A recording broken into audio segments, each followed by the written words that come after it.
What's up, everybody? How are you guys doing? And welcome to the Brookstone Bards Just Chatting stream. Because Pete has a boo-boo on his finger. Because I have a boo-boo. It's gross. Yeah, my... Gross. I can't put any pressure on this finger, so I can't play the piano with it. So I'm Screaming like a little bitch. Yeah, I put that in the Discord. I'm at work this afternoon. I knew his finger was sore this morning. I'm at work this afternoon, working a car deal, and I look down at my phone and I see a message. I open it up, and it's. I'm glad it was a finger. Because I was at work. But it's a finger with like gross, like pus coming out of it. And for those of you who know me, I don't like to see like the videos where like people's like limbs bend the wrong way, like cuts and gross. I don't like that. Although I do like a good like pimple popper video. I like those. Which is why I'm surprised you had a problem with this. Because I'm ready for it. But right, Scribe? So gross. I'm missing out. I know. Gross. So gross. Yeah. Well, the moral of the story is for Pete is do not try to take care of your own hangnails. Yeah, whatever. You don't do that. You don't do it. Or if you do it, you don't do it by ripping off your own skin. You do it with nail clippers because that's what they were made for. That's how I do it. Well, clearly wrong. Yeah, I go, nah. And that's what I did to this. And apparently something got in there and now it's all sad. So the point of the whole thing Pink is eye. I don't have pink eye either. Gross. So the moral of the story is I can't really play piano right now. I played through last night at a show and it was a cool show. I had a good time. My finger kind of hurt. I woke up this morning and it had a heartbeat. So I'm not. Tim says have a good talk or whatever you're doing. Yeah. No. So. No. Yeah. What we're gonna do? I think it's a good idea. I think it's really fun. Obviously, I mean, it's a just chatting stream, so we want to talk with you guys. But interspersed through all of that, we're gonna kind of take a little musical history tour of like some of the stuff that you guys have never seen or never heard before. That's right. I think it's going to kind of be cool. That's right. It's I've prepared for you guys a collection of songs and old past recordings and bands I used to be in and songs I've recorded that I don't play on the stream or never really got, which I think did should anything be on and we need to take votes on some of these, whether or not they should be learned for the stream, because I have very strong opinions on them. Very strong opinions. She has very strong opinions. Giblet, to answer your question, there will not be a special guest tonight. There will not be a special guest tonight. No. That's tomorrow. That's going to be. Oh, is that what we're doing? Yes. Okay. Tomorrow is a very special supplement. My dad is here. My dad, bassman Jerry himself, Jerry Lentz, is actually here, and he'll be on the show tomorrow with my good friend Matt Hedrick. We're going to be doing. Matt is coming over. Mm-hmm. Cool. We're going to be doing I'm not up to date. Apparently, a piano trio thing tomorrow, kind of like we did the last time he was here, and we did that show. We're going to be doing more cool stuff. Yes, Brookstone B-sides. Yeah. So we'll give some stories behind some of the stuff, different experiences, where he was in life when these things were happening. Yep.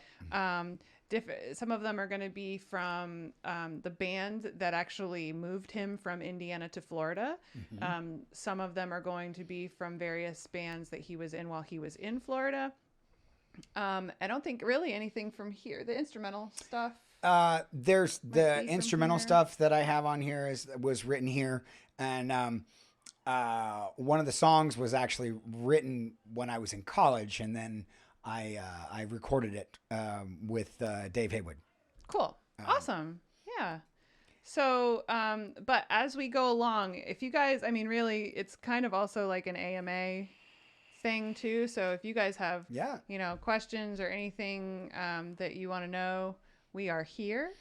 So, but we'll talk about a little bit, about each song as we go through too. But in the meantime, if you guys have any questions for us or want to, pose a topic of conversation, feel free. Right. We didn't want to not do a show. Yeah. Just because, I'm hurt, because the beauty of Twitch is that you can really do anything over here. So, so I'm going to do stuff. And the great thing about all these songs that I'm going to play is none of them will get me DMCA'd. Nope.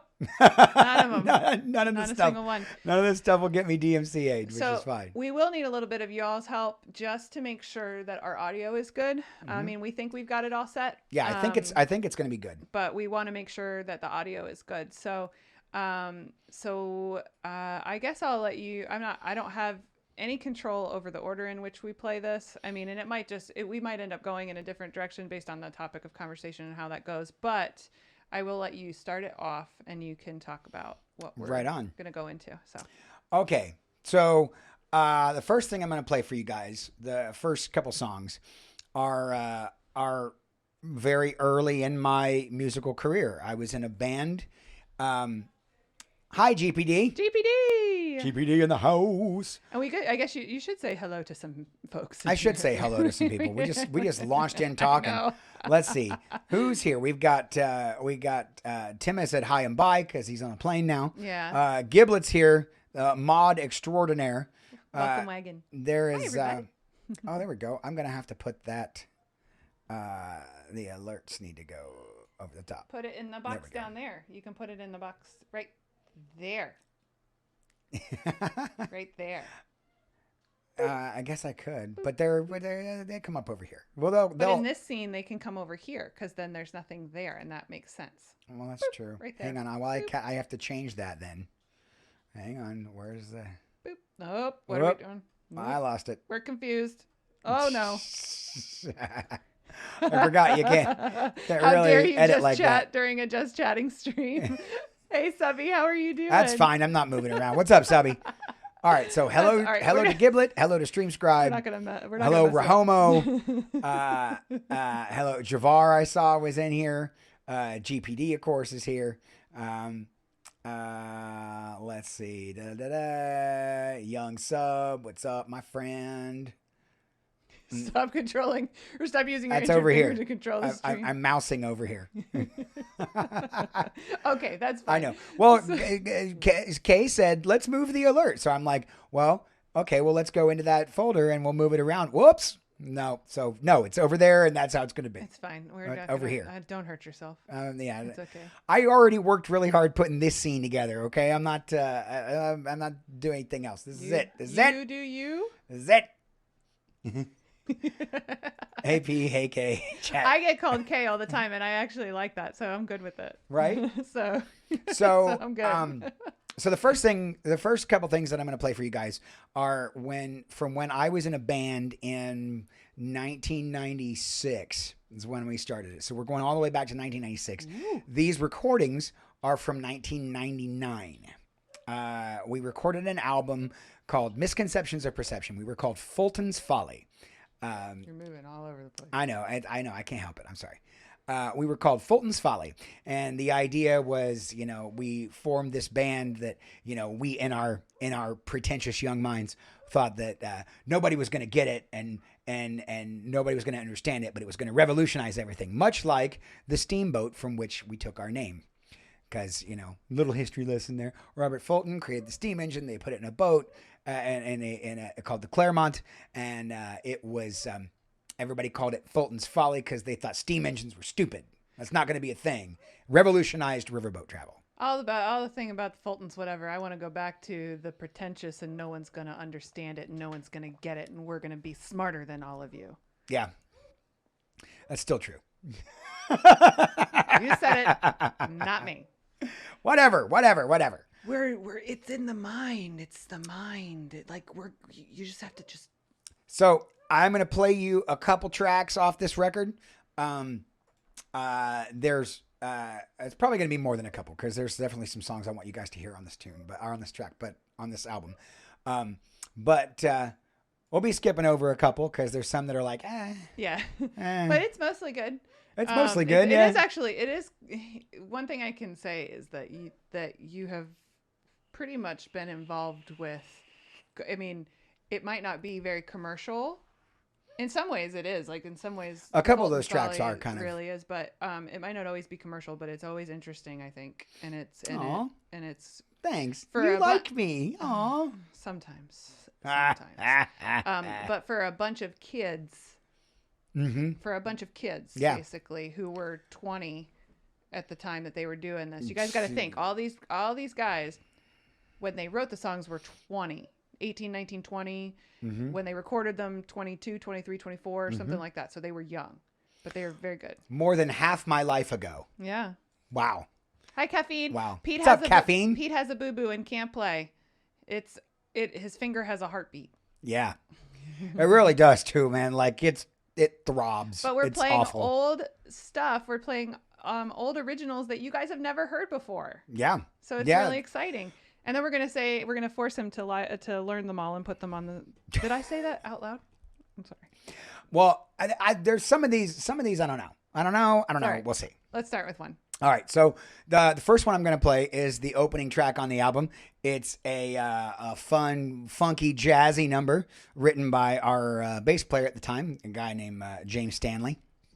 And he got me to sing on it. And it's called Do It Again. We're going to play that one first. So here we go. Why does it sound like that? That's not That's terrible. Pro streamer. That's Pro dumb. Streamer. Remember we said you guys need to help us with audio. Well, I mean, everything was playing fine just a second ago. Damn. Yeah, it was. We were testing it before the stream. Yeah. What is... Make that go away. Let's try it again. Try it again. Nope. You don't have the... Because it launches right into vocals. There's no vocals. Yeah. I don't know what's happening. It was working fine just a second ago. Hang on, let me figure this out. I can fix it. Remember, guys, we don't have Tim. Pro streamer. Pro streamer. Let me see what I can do about it. And we got to also remember that you guys are poor college kids. No, what the hell is happening? Where's your vocal line? I don't know. I don't know what's happening right now. Try a different song. Okay, I guess I'm gonna have to. I don't know. Or are the levels doing something? I don't know. I don't know how to do any All of right, this. well let's try something else and we'll see what happens. Javar, to answer your question while he's messing around with that, he is playing keyboards and he is singing.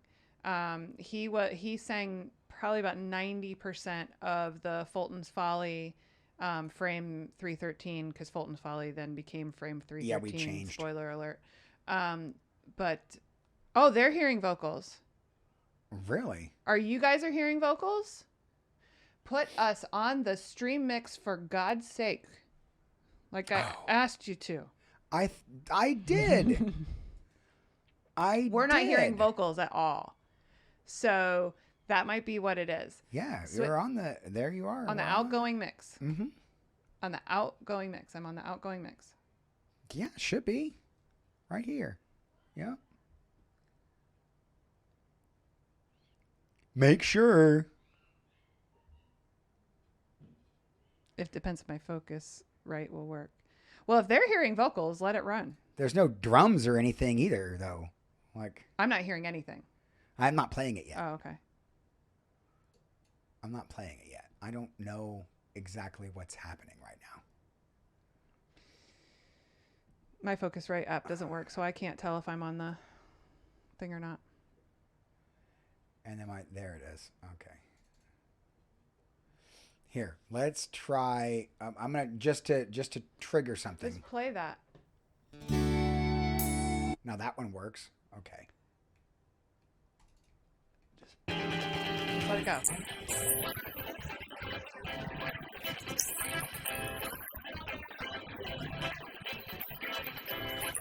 It's not supposed to sound like that.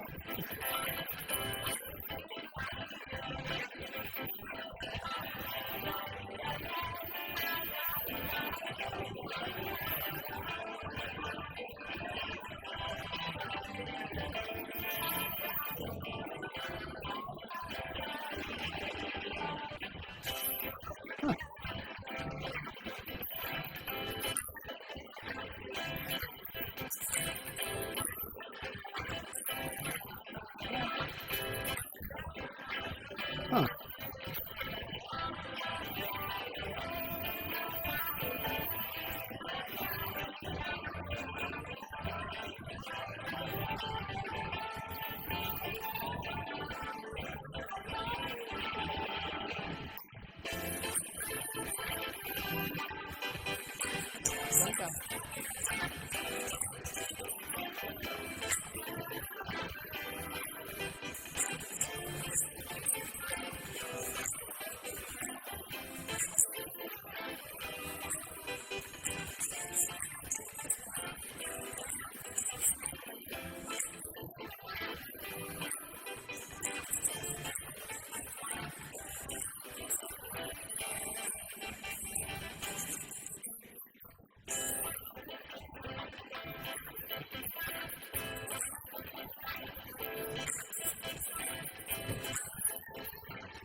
All right. Well, apparently that happened. So just so you guys know, we only heard a distorted version of the guitar lick. That's all we could hear. Yeah. Yeah. That's all we could hear. So that's why it sounded so funny to us. We're like, okay, well, why is this not working? But then Yeah, Dana, right? That's fun song, right? like other stuff is working. That's why it's very so strange. bizarre. But yeah. So that was the opening track for that album. That was the very first song. Yep. It was called "Do It Again," written by the bass player in the band. How this is what I think is fun. Now I can't hear it in my ears, so I had to hear it on my phone. But what I think is interesting is how young your voice sounds. It has not been abused by alcohol. Well, a little bit alcohol, a little bit of cigarettes, but like 20 plus years of singing. Yep. Like it hasn't been abused yet. So it doesn't have that grovelly, like it has a little bit of a grovelly sound, but it doesn't have the grovelly sound that it has now. Right. No, it's not definitely not like it is. Yeah. You know, You sound so young. It's an extraordinarily young pedo. Yeah. Yeah. Yep. So hope you guys like that one. I like that one. That one's fun. yeah, I hope that you heard it correctly. They did. I mean, well, that was what I was doing. I was listening to it on my phone. Like that's why I had that up to my ear, just to make sure that you guys could hear what we want you to hear, not what we're hearing in our ears. Because if you heard what we heard in our ears, you'd be like, "What the hell is this shit?" Like they did this on purpose. this is awful. Terrible. It's terrible.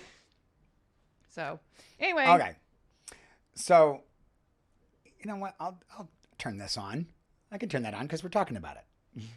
Okay. He put that in there and was so excited that it was there, and I said, "No, it's always been pedo." Yeah, no, I've been Well, pedo since the back half of 1994. Speaking of pretentious, he used to want people to, when he was growing up, he wanted people to call him J. Peter Lentz. That was, yeah. J. Peter. I was J. Peter. That's true.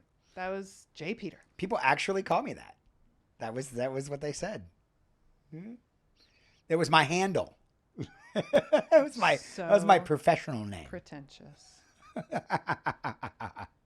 JP. I'll take it. Good. Awesome. Good. Okay, good. That makes us feel better because what we heard in our ears was not right. So. Now, one thing I will say about this series of songs, this was recorded.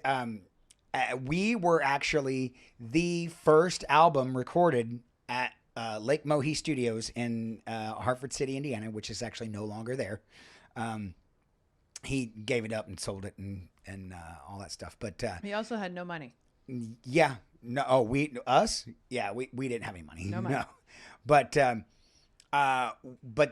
we did it we wanted to cut an album. We wanted to be able to say we cut an album, and so an old family friend owned a studio, and he went on to record like many albums there.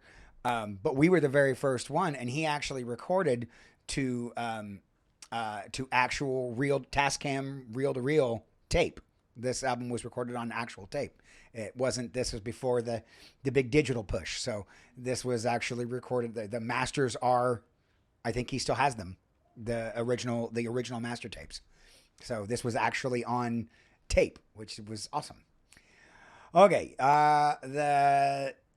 so a little bit about this band, this Fulton's Folly.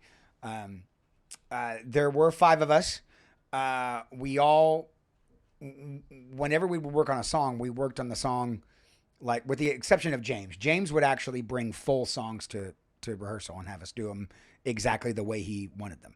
But a lot of the songs that we did, we would work on in committee. Like we would get together, we would write the song, and I think let's try this part here, or let's do this, and we would always write the music first. Well, not always. Our drummer Scott actually wrote and except for the stuff that James did, because James did music and lyrics, and he had it all worked out. But everything else, our drummer would write the lyrics to stuff, and sometimes he would write lyrics to the music that we wrote, and then sometimes he would hand us lyrics, and we would wedge them into the music. And so Javar's had a Fostex 4-track. Yeah, I recorded on the Tascam 4-track, our very first album, which I'm not going to play any of because it sounds like complete ass. But we were super proud of it at the time. Yeah, so yes, we would write songs together. And then when we moved to Florida, we moved as a band. We got a band house. It was the band house. In fact, that's where SpecialK and I, the first time we hung out was at the band house. It was the 5 of us all lived together. So yes. And the first time we ever hung out, I drove all the way to Lake Mary from Orlando. So like I lived right outside of Disney World because that's where I was working. And he lived in Lake Mary, which is like Disney World exits are like exit 60-ish on I-4. His exit was exit 101. So it was like 40 miles. Mm-hmm. I drive all the way up there. I'm going to hang out. Hey, we'll just hang out, have a good time, whatever. I get there and I get thrown into a 6-player Magic the Gathering game. Yep. Never played the game before. Didn't have any idea what I was doing, which love the game now, by the way. But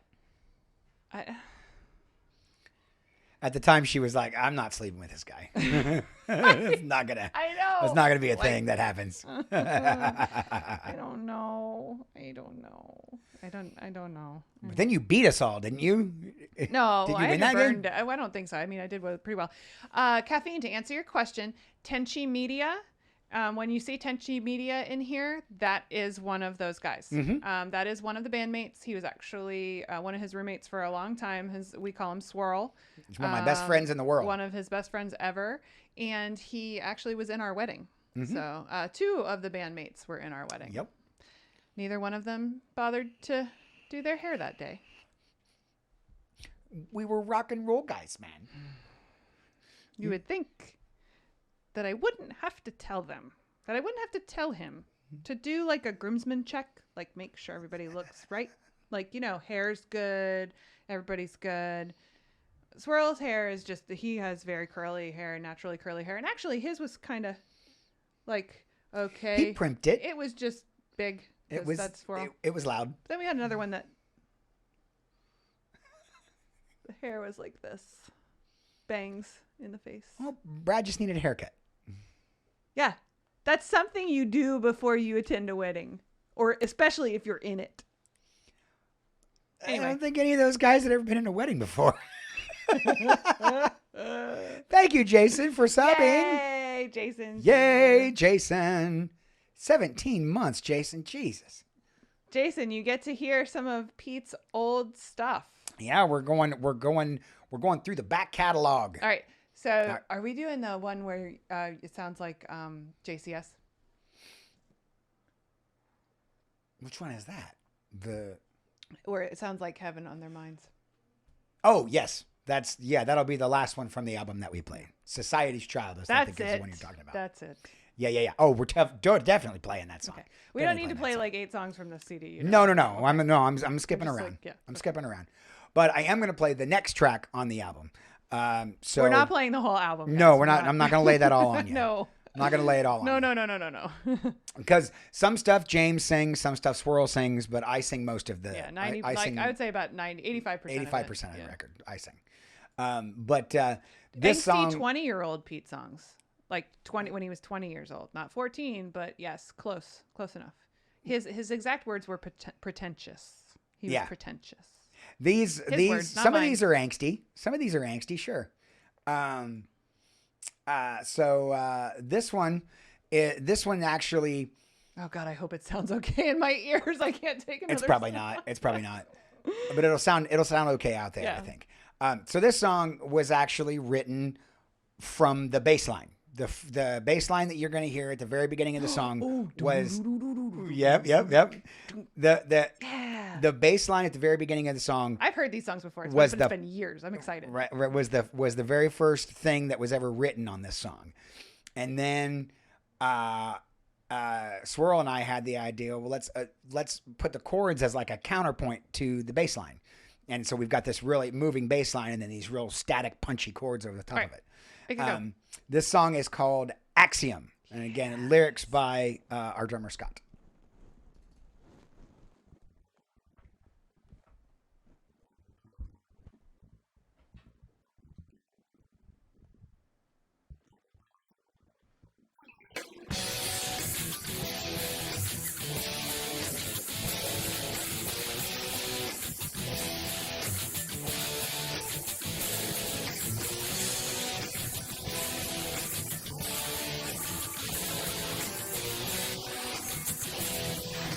Can you guys hear the lyrics?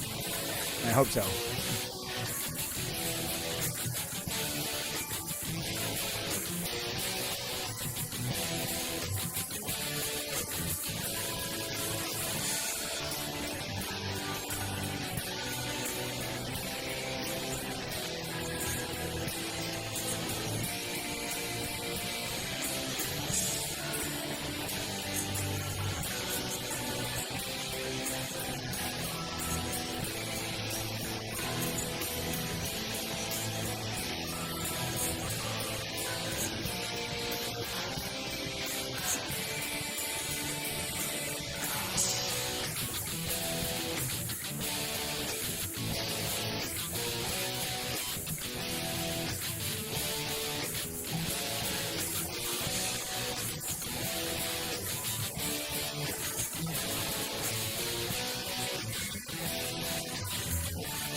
So that was Axiom. I wish I had lyrics to follow along with. Yeah, yeah. Soundtrack to a Thor medieval battle scene. Like I said, my favorite part of that is the bass line. I love just when the bass comes in, you feel like it's going to go one way, and then the chords come in behind it, and it's like, okay. Yes, and BRH says that he has heard this before because he lives in Florida, and knew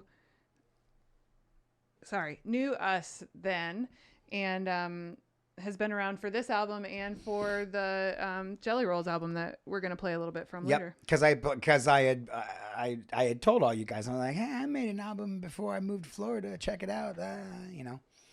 So yeah. Oh, this was on heavy rotation in my car when I would drive.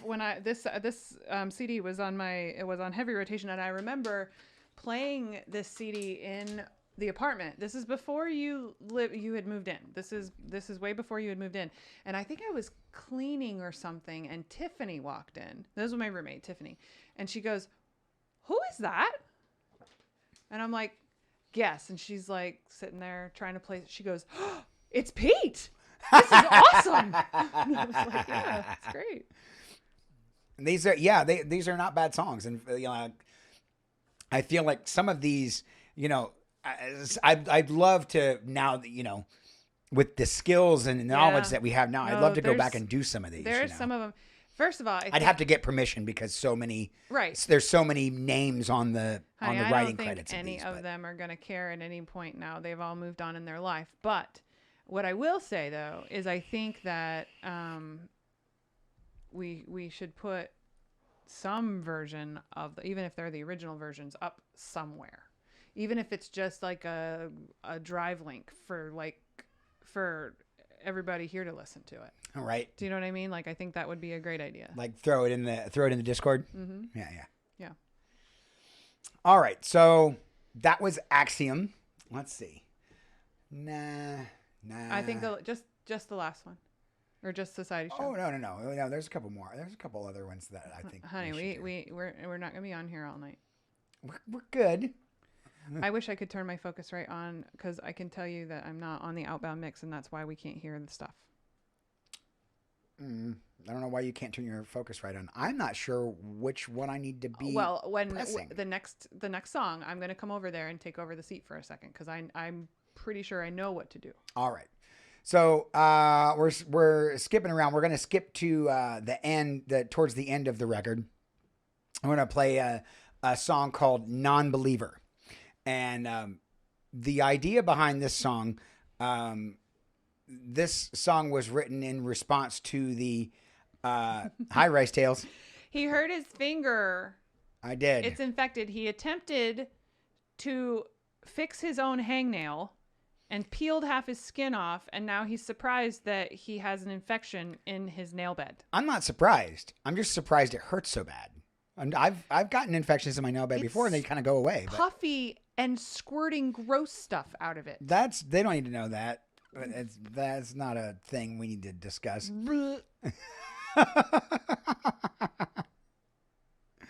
It's gross. So, oh wait, you know, I think I might have a solution. Don't. What? What are you doing? Because stereo wasn't on. That could probably be it, considering we were only hearing part of the song. And then here we'll give you. Where's yours at? Don't worry about it. Just play the song. I'll figure it out. Yours is missing now. Your input's missing now. Oh, you sound really weird in my ears. Oh, that's fine. Well, just play the song. I want to see if I have it. I'll turn that back off. Whoa, you did something. Now I don't have anything. I put it back. No, you didn't put anything back. I don't have anything in my ears. Crap. Stop messing with it. Well, we're gonna have to fix that. I have nothing in my ears now. Because I think I just messed that up.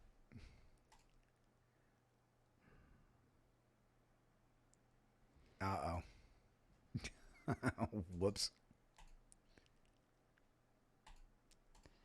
Nope. No sound, nothing. I got nothing. Yeah, because I messed it up. Because I clicked stereo and you can't do that. That's why. I messed it up. No, it wasn't Tim fail. It was definitely me. Yeah, Tim's not here to fail. It's Pete, for sure. I have no sound in my ears. All right, I'm trying to fix it. I'm trying to fix since it. he allows him to. I know. I don't know. So, why can't you just re-click what you clicked before? Because it won't go back that way. Yeah, I know. Breezy, normally I'm really good at that, but. You guys can hear us, right? Yeah, they can still hear you. You guys can hear me. I just can't hear anything. Now I have nothing. Ah, ballsack. Okay. Play the song and we'll mess with it. All right. So anyway, I'm going to go ahead and play the next song. This is a song called Non-Believer, and it was written in response to the rash of school shootings that was going on in the mid to late 90s. That was Columbine. Yep. And there's an audio collage in the bridge of the song that is taken from I can't remember the name of the guy who did it, but there's like he wrote a manifesto of sorts before he went and did his shooting, which I think came like 6 lives. And so our drummer kind of wrote this in response to that. And so here is Non-Believer, which I always like this song.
More harm than good. I plan to live in a big black hole.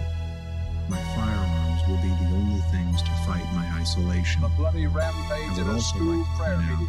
A teenager opens fire, killing and wounding classmates. Another mystifying shooting in a school. The shooters were very young. At least 4 people. I feel like everyone is against me. No one ever makes fun of me, mainly because they think I'm a psycho. There is one kid above all others that I want to kill. I want nothing more than to put a hole in his head. The one reason I don't. Hope. That tomorrow will be better. As soon as my hope is gone, people die.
All right. And that was Non-Believer was the name of that one. Again, that, had the thing in the middle and everything. Go to 6 for now. Has something in it. 6 has something in it. 8 does not. 1 does not, and 2 does not. Okay, don't do 1 or 2. Do 8. do 8 for now. Yeah. Nope, can't do 8. It's too big. Oh wait, I can do that if I do this. What's in 7? No. Oh, oh. Hello? Yeah, I have you. Can you hear me? Yep. All right. Here, I'm just going to start in the middle of the song and see if you can hear this. It's true love. It's really loud, but yeah. Yeah. Okay. There you go. Okay. Holy hell. It's because you touched it. I'm just going to keep you on there for now, and we'll That's fix fine. it. Do I have the show out mix? Yes. Yes. You do now. For the love of God. I had no idea that was going to happen. I'm normally very good at this stuff. Shut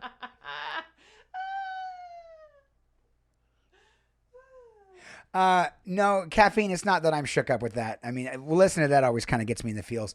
I'm agonizing over this thing that just happened with the Focusrite, the monitors and stuff. I clicked the stereo and it took over the other channel, and then it couldn't come back, and it was Kristen's mix that got messed up. Part of the reason, and I'm sure, is that he freaked the system out because when something doesn't work, his resolution to something not working is clicking it 16 million times. That's not what happened. That helps. It really helps it. Anyway, so I like that one too. Thank you, Mark, for that host, buddy. Yay. All right, So- last one. Okay, so real quick, I want to go back to this because, Stop messing with that. Don't touch it. well, I feel like it's, I can't, well, never mind. I can hear you. It's fine. I don't care. Don't touch it. That's like Windows 95 tech fixes. Yeah, click more. Exactly. Exactly, DJ. Well, he does the same thing on his phone. Like, it's not working. And I'm like, okay, do that because that's gonna make it work. That's not gonna freak the phone out and make it like force quit something. I can't. It's across the room. We're not talking about it. What? Mark's question. Oh, it's It's on the other side of the room. Nope.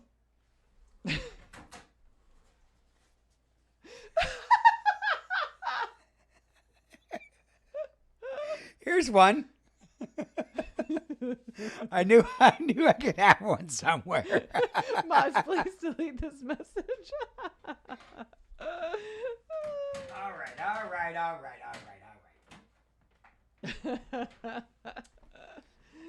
Oh, my goodness. My finger is dead. See, DJ knows my finger is dead. It's not registering. Mm-hmm. So, okay. So that was called Non-Believer. That's my emergency transformer. They're That's in right. every room of the house. So that was Non-Believer. So we're almost at the Thanks for the host, Abby. Thank you, Abby. Thank you for that host. And so we're almost at the end of the album. The last song, this is the one that Special K likes a whole lot. Mm-hmm. And honestly, I'm pretty proud of this song too. This was just some conceptual lyrics that Scott had. And this song was actually like 3 different pieces that each member of the band was responsible for. And we, Right. I was just gonna say. I was like, so the Court fam is hanging out tonight, right? They're definitely not just sitting around the table with all their MacBooks. listening to old pedo music. There it is. Thank you, Giblet. Yes, thank you. And Abby too. And Elizabeth. Elizabeth, my hangnail sucks. It's terrible. Gross. And I hate it. Gross. Tomorrow it'll be fine tomorrow. It'll be fine tomorrow. But I just can't play piano keys with it. It hurts. Hurts. Mark, that's what I said. The moral of this story is don't do that yourself. Don't rip your hangnail off by yourself or else it's going to get infected. And if I'm being honest, I'm a fan of manicures. I'm not going to lie. But I just haven't had one in a while. We have a place that is literally 3 minutes from our house. I go know. there every 2 to 3 weeks and get my toes done. They're amazing. And all you got to do is just go there. Mark again is crazy glue. I don't have to glue my fingernail back on. It's not like that. Oh, yeah. Shoulder stretches. Mm-hmm. Because she's having some issues. I wash and somebody else said that too. I wash my hands constantly. I constantly wash my hands. Yeah. Crazy glue. Yep, absolutely done that. Oh, yep. Get finger extensions like Tony Iommi. All right, so we're going to play the next song. Yes. If you listen really closely and you are a fan of Jesus Christ Superstar, you will hear some similarities. You'll hear me pretty much stealing from Andrew Lloyd Webber. Very clear rip-off. But JCS has always been something he's loved, so you can tell that in this song. It's even in D, which is the same key. It's even in the same key as Heaven on Their Minds. But just like it. to finish the story of the song, a couple of members of the band wrote different pieces of the song, and they were jammed together with lyrics from Scott. So this really was like a team effort to build the song. And then once the song was done and we laid vocals down, vocals were like on the last day of the session. When we went in to lay vocals down, I laid this song front to back in one take. There are no overdubs in this. I sang it from beginning to end. We turned the lights off and lit a couple candles, and we got all like Beatles in their late phase with it, except Ravi Shankar didn't play any sitar for us. Just candles. That was the only thing that was burning was candles. Yeah, no, I wasn't smoking pot in the studio or anything like that. No. That surprises me. Well, we weren't allowed to smoke in the studio. We went outside. You didn't have to be we went outside to do that. I was going to say, you go outside. So this one is, this is called Society's Child, and I really hope you like it because I really dig this tune.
Back when you resolved chords. Right. Yeah, we were like, this song is so much minor. Here's the end. Here's the major chord. We're gonna end on the major. It's gonna be great. Know. Isn't that awesome? Hey, look, Tenchi's here. I love it. Yay. That's Tenchi Media. That was like a lot of. There's a lot of Tenchi Media in that song right there. Yep. What's up, Tenchi? You were just mentioned earlier. Yeah, man, we were talking about you. Yay. Swirl is in the house. Yay. So yes. We always got an X meets Y to describe the band. He's right. It was always it's this meets this. Yep. Yep. I like the Black Sabbath meets EOP though, dude. That's pretty good. Yeah, that's there pretty was good. what did hold on. Doors meets Weber. Yeah, I like that too. I like it. That's where that boom boom boom boom boom boom boom boom. Yeah, so good. So good. So anyway, so that was some of the stuff that was on the Fulton's Folly album. Mm-hmm. And Dave Matthews meets Megadeth. I like that. I like the Dave Matthews part. But yeah, it really was. I mean, it really was great stuff. So, so then they became Frame 313, mm-hmm. and then everybody kind of we kind of their separate ways, split and did our own thing. Yeah. Yep. But before we do that, there is one. Since Tenchi's here, I gotta play this one. This was so this was the this next tune that I'm gonna play is this was our attempt at techno. When we were gonna do this is our first attempt at EDM music. We were gonna do EDM stuff, and Tenchi there in the chat actually played guitar on this one. We tried our best to not make it sound like a guitar, but he's actually playing guitar on this song. Is that album available anywhere? No, Javar, but with obviously I would need to secure the permission of the band members that I still talk to. But if it's okay with them, I will probably release it in Discord so you guys can hear the whole thing. Yeah, like a link to the files so that you guys can hear it, because I mean it's good stuff. Yeah, it's a good stuff, record, and it deserves to be heard. It is a good record. Yes, Tenchi, that's right. Lost Sunday. So the story of this one is that Swirl and I were hanging out with, what was his name? Swirl? Bruce, I think. Bruce made beats, and we went over to his house one day just because he was a new friend from work, and he said he had made some beats. So we went over to his place just to hang out and see. It was just like, tell your story. That's cool. So we were, What? Tenchi got link blocked. Sorry, buddy. I'll fix that for you in a second. Bruce. Yes. It was Bruce. Sorry, Tenchi. That's auto mod. No one yelled at you or anything. I'm sorry. That's Nightbot's just being mean.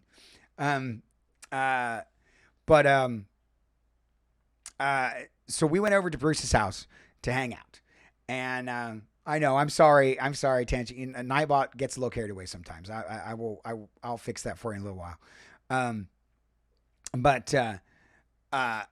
We went over to his house, and he had this beat. And there's actually a section in the song where you can hear his original beat unadulterated. So hear what it sounded like when he played it for us. And so then Swirl and I kind of, messed with it a little bit, and we put some parts on it, and, I had him play some guitar on it, and was like, kind of, let's put some melodies in here and kind of make this a thing. So this song is called Lost Sunday, and it was written on a Sunday, and we spent maybe 4 or 5 hours making this track, and then we got done and was like, damn, that's good, and I like that shit. So I feel like I should wait for Special K, but I mean, she's heard this before. Am I waiting on you for this? I don't know where she went. I think she might have gone pee. She might have gone to pee or something like that. But so this one, I'll do it up. I'll play it. She can hear it later. So this is Lost Sunday featuring Tenchi Media on guitar. And I will tell you where the original beat is.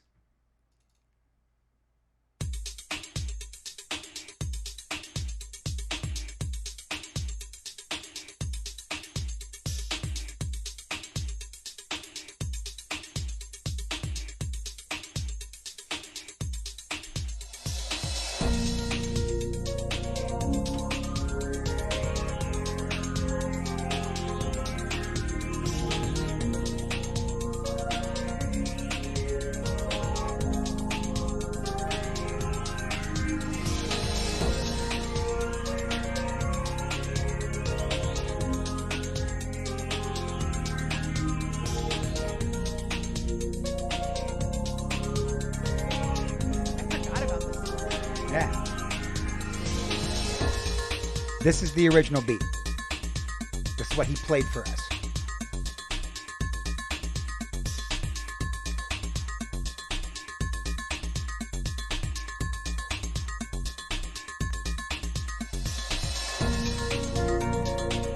That's Swirl's guitar.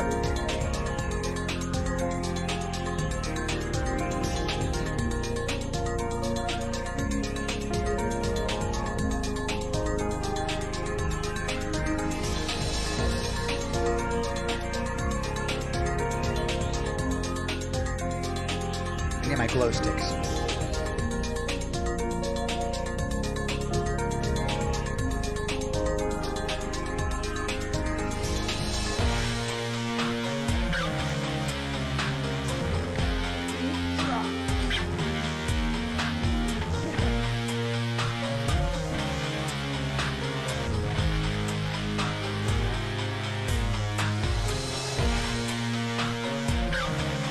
This is my favorite part. When it gets slow like this, I love this part. I said when it gets slow like this is the part I love. I love this.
I forgot all about that. Yep. Yeah, I forgot all about that one. That was our attempt at techno. Yeah. We would make an EDM song. So that was, God, I think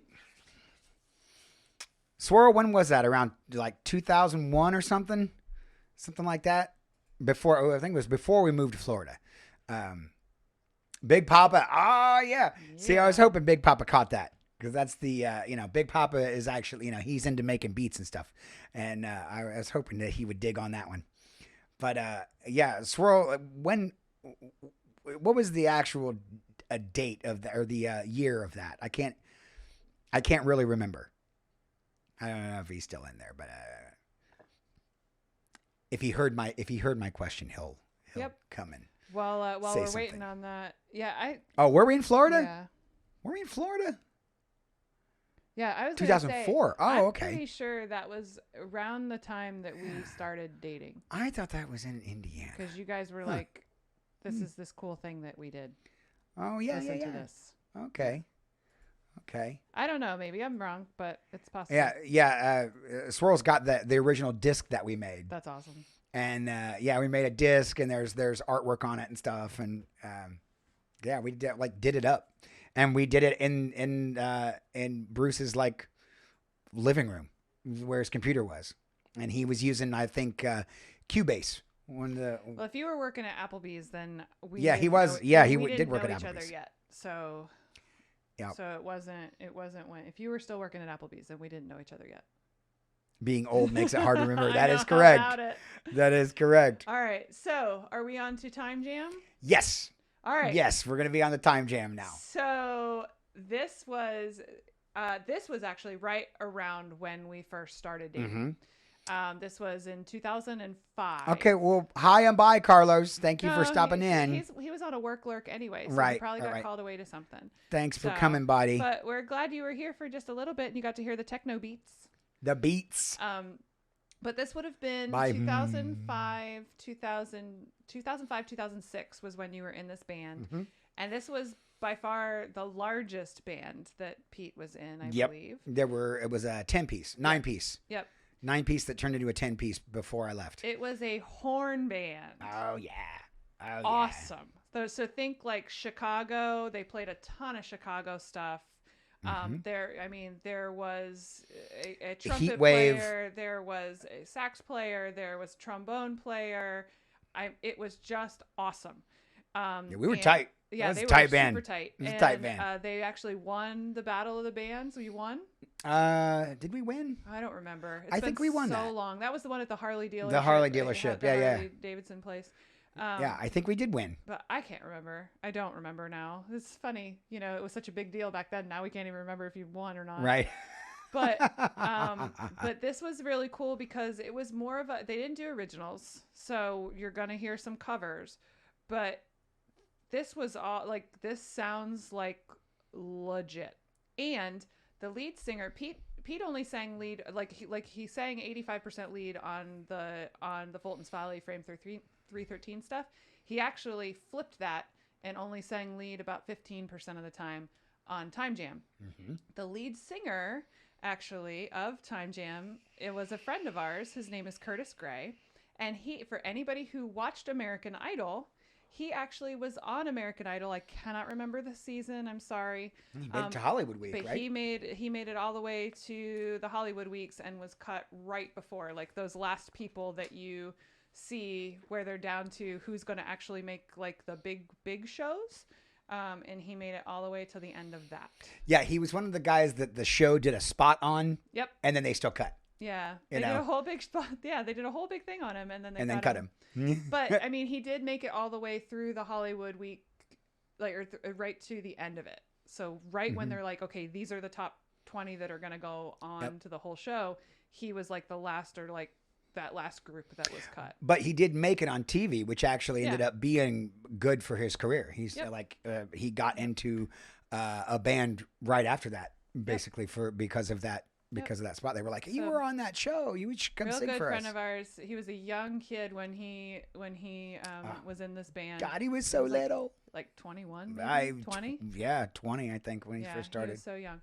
Great voice, amazing voice. So the first song you guys are going to hear is actually Curtis singing. Are you gonna play that one first? Yeah, I think you should play that one first. Yeah, okay. Is actually Curtis singing. And I'm singing the harmony with him. Harmonies. And then I'm playing the piano. Yep. And so this song slaps. Oh my God, it's so great. This is a tune. It's not a very well-known song either. Yeah, I had never heard this. It's by a band called Lighthouse, and it's called One Fine Morning. Not Lifehouse. Not Lifehouse. House. They're not hanging by a moment. No. This was by a band called Lighthouse, and I'm surprised. I had never heard this song before I got into the band, and then he was like, "Oh, we're totally doing this One Fine Morning song." I'm like, "Really?" It has some of the most ridiculous lyrics, though. I would buy you candies made of stardust and little dolls dressed up in moonbeams. Moonbeams. But lyrics aside, the musicality of the song is just badass. Swirl just sent me. You guys aren't going to be able to see it on the show, but Swirl just sent me a picture of the artwork from the original Lost Sunday disc. That's kind of awesome. crazy. Well, I will put it in Discord. Oh, there you go. Yep. Yeah. So, yes, the song slaps and the band is horny. Exactly, Rice Tales. I'm a huge fan of this tune, and this is one of the ones that, when we did this at live shows, people, you couldn't not dance to it. It's absolutely banging. And there's good performances all around. There's a great guitar solo in it. I do a halfway decent piano solo, and it's nice and fast. It's good. This the band Time Jam, this is called One Fine Morning. Let's get it.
cloud.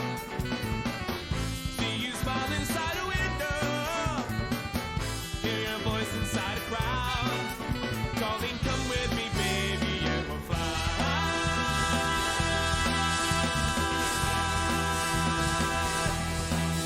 Yeah, we'll fly. Yeah, we'll fly. We'll fly. Yeah, we'll fly.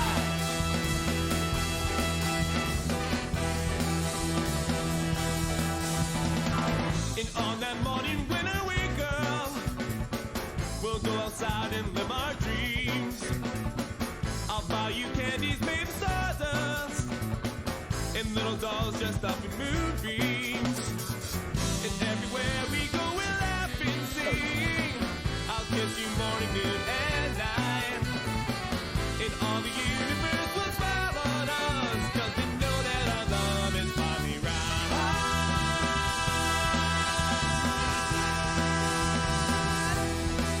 Yeah, we'll fly.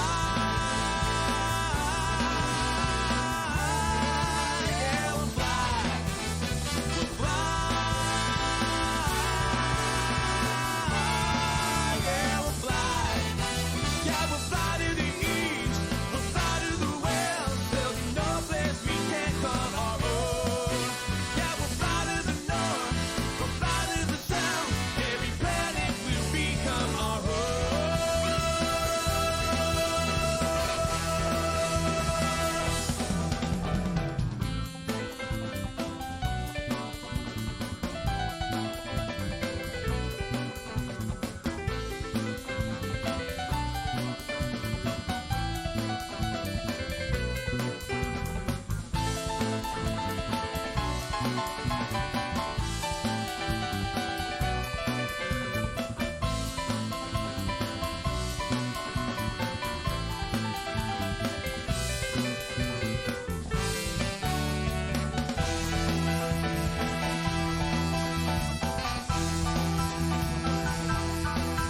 Yeah, we'll fly. Yeah, we'll fly. We'll fly. Yeah, we'll fly. Yeah, we'll fly to the east. We'll fly to the west. There'll be no place we can't call our own. Yeah, we'll fly to the north. We'll fly to the south. Every planet will become our home.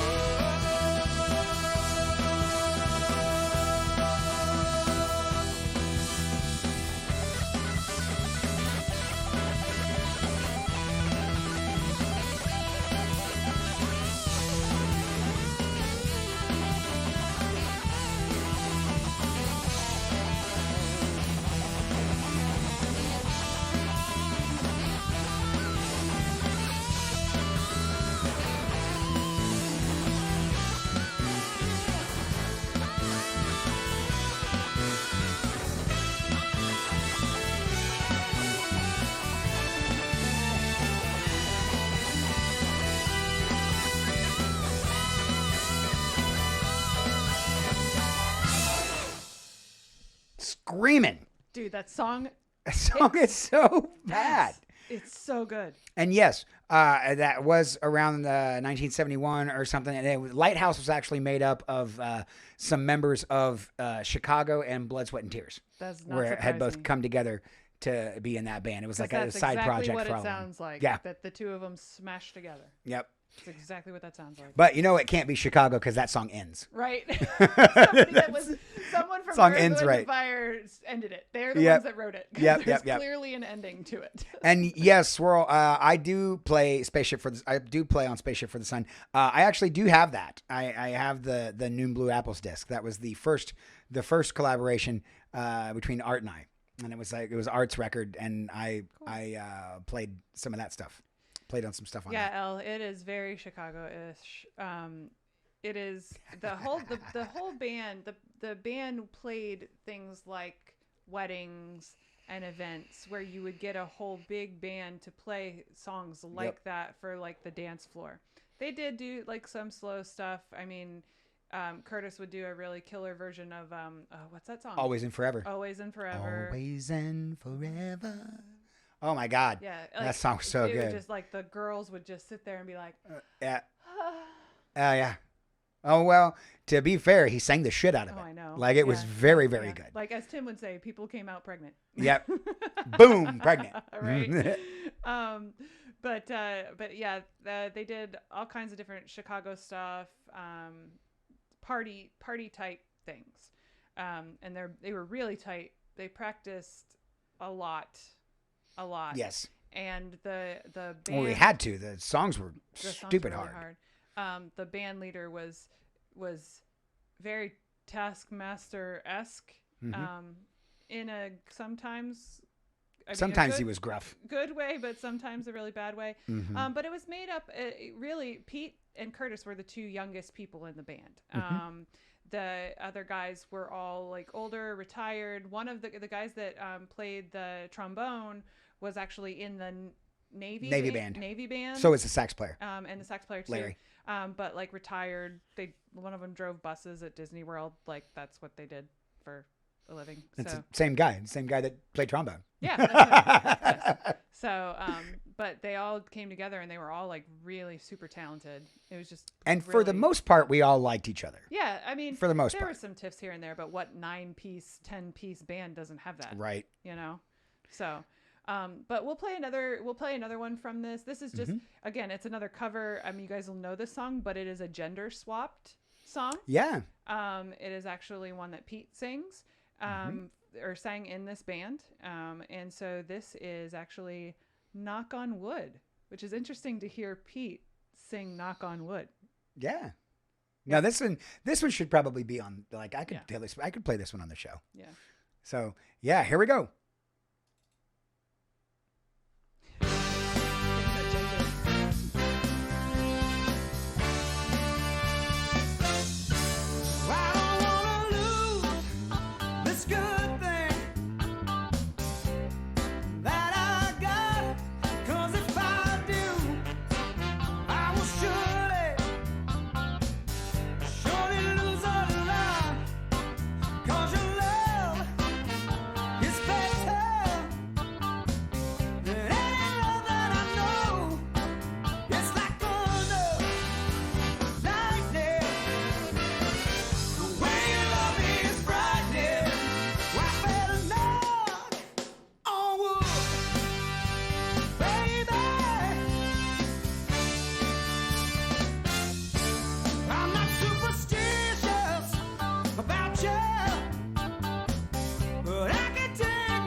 The way you love me is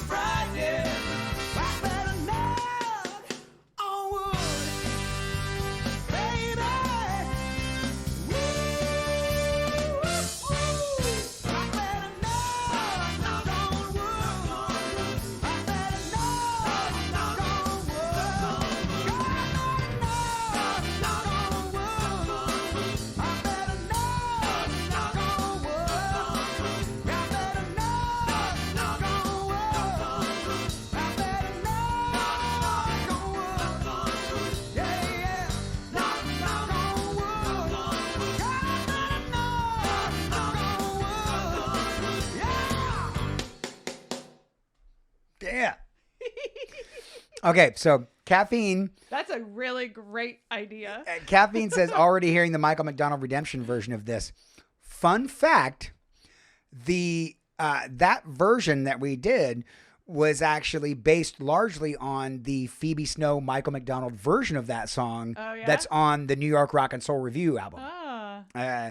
That was an album that Donald Fagen put together, and he just grabbed a bunch of his buddies, like Phoebe Snow's on that record, Boz Scaggs is on it. Oh, wow.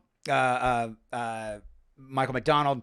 It's a whole bunch of people, and it's all standard stuff. Cool. It's all stuff like that. Awesome. It's a great record. But Phoebe Snow and Michael McDonald sing that Yeah. on the thing. Yeah, Javar, the reason why we've got the stuff together is because I was there for a lot of the rehearsals. Yeah. A lot of them. Well, and we listened to a lot of that Yeah. demo too, because we Yeah. were like, damn, this is really good. I liked Yeah. listening to this. This is I thought, yeah, that was really good. Yep. So, yeah, Caffeine. So that's a thing. So are we on to my favorite? Are we on to my favorites? Yes, that is where we are. Yes, we Where's are. BRH? BRH is lurking, I'm sure. All right. If BRH is in here, you should absolutely supplement that. Yeah. I don't know because there's a couple songs on there that are really, really tough. I think the Donald Fagen's IGY is on there. Not IGY, Green Flower Street. Woo, that's a I don't know banger that too. song. That's a. You have to look that album up on Yeah. Spotify. It's all live too. The whole record's live, Cool. and yeah, it's very, very good stuff. But yes, so we're on to Okay. Special K's favorite stuff. Yes. So Oh my gosh, I'm so excited. I worked my first dueling piano gig, as many of you know, was at a place called Jelly Rolls at Disney World. My favorite bar ever before he even started working there. Yep. That was her bar It was when my I bar. walked in. He came to my bar. Yeah. My bar. It was Yeah. my bar. So I worked at Jelly Rolls Disney World, and the 6 players that were on staff when we started had a vision. They were going to make an album. Do we have the cover art? Each one of the Where's the album? no, it's not in here. Well, it might be in that. It might be in the closet there. Let me look. On the top of the shelf, maybe behind I'm gonna look. random Transformers that are in there. Look at this. Yes, BRH, we're gonna play some Jelly Roll stuff, buddy.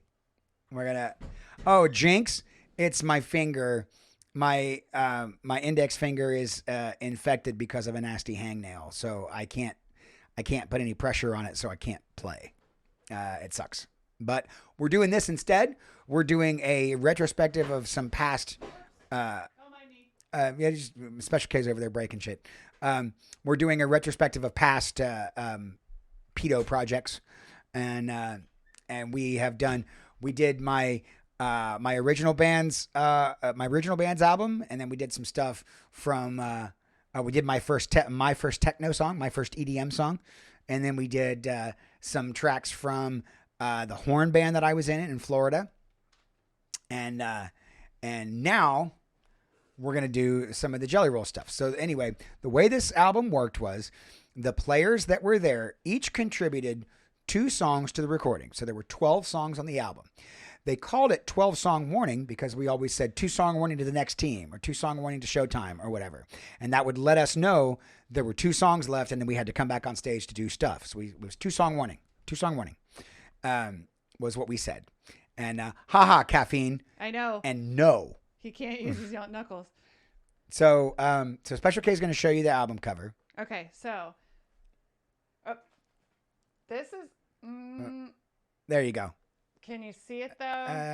It's pretty much. Back up just a little bit. Kind of. It's hard to see it because it's not in focus. Tilt it down a little bit. There you go. Maybe you can do it because might be able to. you have my light is right there. Yeah, that's not too bad. Let me see. So okay. Yeah. So from left to right, the one that's doing this down at the bottom. That's a little hard to see. That's Jace Pollack. Mm-hmm. The next guy is Scotty Kilwine. Mm-hmm. Then there's Ray McGee. Yep. Then there's Christian Cartier. And then there is Tommy Bell. And then last but not least, over on the side doing this is Pito. He says, enhance. I'll take a picture and put it in Discord. Yeah. We'll get the picture put in Discord. So it's hard to see, but I'm gonna take a picture right now and put it in Discord. Those were the guys that were at Jelly Rolls, and now Jelly Rolls is like the epitome of dueling pianos. Yeah, the crazy faces, it was also very much, and I'm going to tell this story, but I'll put that in Discord in just a second. It is the epitome of the dueling piano world. First of all, it's at Disney World, so clearly it's pretty high caliber. Kind of has to be. There was a what do you want to call it? A standard? Yes. There was a gold standard we had to maintain. Sorry. I was reading what Rice tells. I don't know. It looks like lyrics or something. Okay. But so part of the whole thing was that yes, Pete makes crazy voices and he's loud and whatever. But the other part of it was that someone would forget themselves every now and then and forget that all these guys on this thing had been doing this for years. And here he comes, this hotshot kid that has only been doing dueling pianos for a couple months. And you can't teach him nothing. I think we've told this story on the show. I don't think we need to belabor this point. You can't teach him nothing. So he was always, oh, there you go. Lyrics from Mama Look a Boo Boo by Harry Belafonte. Okay, got it. So, and he was always like, I'm so mad. Don't tell me what to do. So that's thanks, Mark. That's part of where that came. Romo says, please belabor it. So, but there's lots of stuff that Jelly Rolls was very, very, they critiqued you when you played. That's very similar to. I think eviscerated is a better word. Yeah. They eviscerated you when you played. They did not. They critiqued, but Pete doesn't like to be critiqued. I think you guys know this. But anyway, it's the same for any show at Disney World. I mean, when I was in the parade, we would have spotters, and at the end of the parade, we would have show notes, and they would say, disc number 2, you needed to be more animated. Yep. Wiggle number 3, your turns were wrong. Like that's just what they do. And I always give this credit too. If not for that Correct. attention to detail, he would not be what he I is would. now. I wouldn't be the player I am today, which is still subpar, but at least it's a good subpar. Yes, it's a good subpar. But all these guys are super talented, amazing. Oh, yeah. Some of them are still playing, some of them are not. Scotty is still at Jelly Rolls when Jelly Rolls reopened. Jason is doing dueling pianos as well. Was at Jelly Rolls for a while. And then Ray isn't. He didn't resign. I know that Ray didn't go back. Ray is actually playing in different places in Orlando, sometimes at the Boathouse, where you can also catch marked chords. That's right. It's funny. There is a better than average chance Mark Cords could get to play with Ray McGee. That might actually happen. That might happen. Christian has changed his name to Judah, and he is living in Jakarta with his wife and daughter. And Tommy. Yes, that's Jakarta, Indonesia, not Jakarta, Georgia. Oh, I don't know where. I don't know. I didn't even know there was a Jakarta, Georgia. So there's not. I made that up. Oh, okay. Here we go. So 12-song warning cover is in the Discord picks now. Tommy Bell actually. Thanks, Javar. Tommy Bell actually married his online girlfriend. This is back before online dating was really a thing. She was from China. They had a shop, Chinese shop in Orlando, and then they actually decided to move back to China. So Tommy is living in China now. So they're all. And Ray helps run that shop. And Ray actually helps run the shop now. So they kept it all in the family. Yeah, it was all in the family. Yep. So anyway, all these guys are super talented, and this CD was long anticipated. All of us had been asking them to put together a CD for a long time. So they each have 2 songs, and they're all so different in style. So it was really, really Oh yeah, cool. the album's completely psychotic. But it's awesome. Oh, it's great. But it was so great to see them come together. And Pete's 2 songs, I have long said, one needs to be a sitcom, like it sounds like a sitcom intro, I'll play that one first. and it's awesome. Like I could totally see somebody busting through a door, like you don't even hear them talk. But, and then the other is just a straight rock song, and I'll have him tell the story because this whole Jelly Rolls thing comes into play on the second song as to why he wrote it.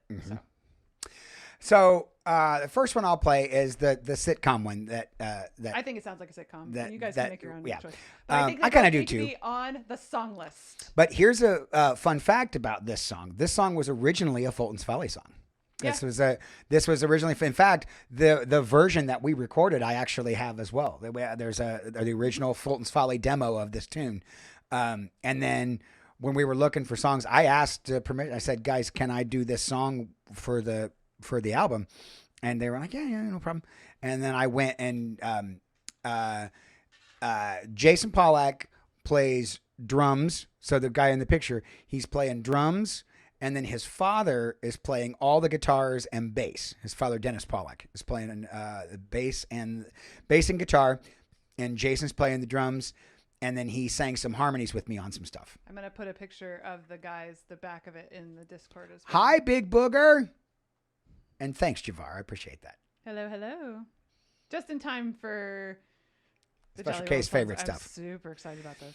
So this song, this is, again, originally a Fulton's Folly song and then released on the 12-song Warning album. This is Something Old, Something New.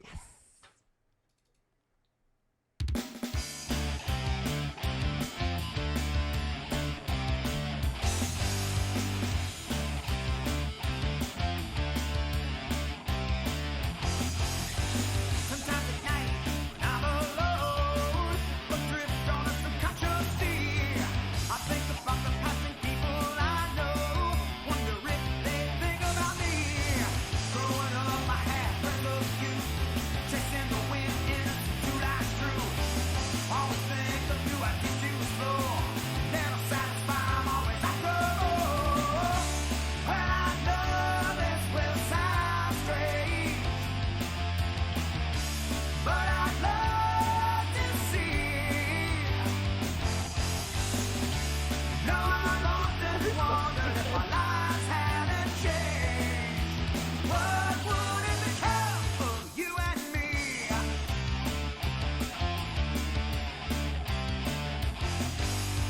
Sometimes at night, I'm alone, but drift on a subconscious sea. I think about today and people I know, wonder if they think about me.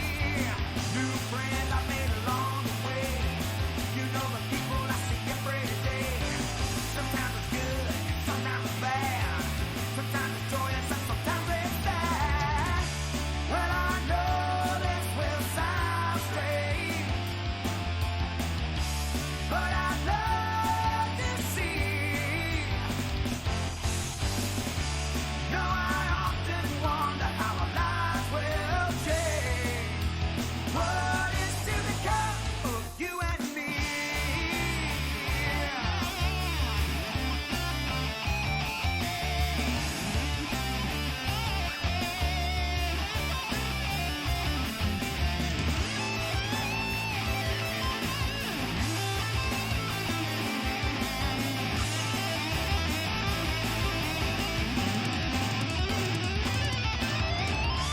Well, I know this will sound strange, but I'd love to see. No, I often wonder how to balance it all.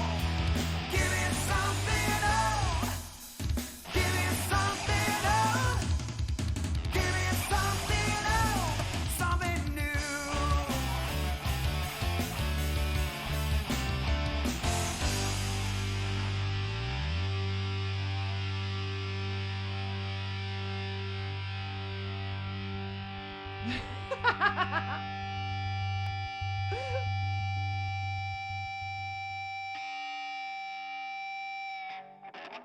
so so good.